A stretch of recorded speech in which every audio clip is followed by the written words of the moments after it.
பொன் பொருளை கண்டவுடன் வந்த வழி மறந்துவிட்டு கண்மூடி போகிறவர் போகட்டுமே.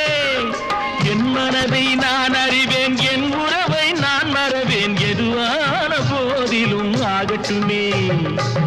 நன்றி மறவாத நல்ல மனம் போதும், என்றும் அதுவே என் மூலதனம் ஆகும்.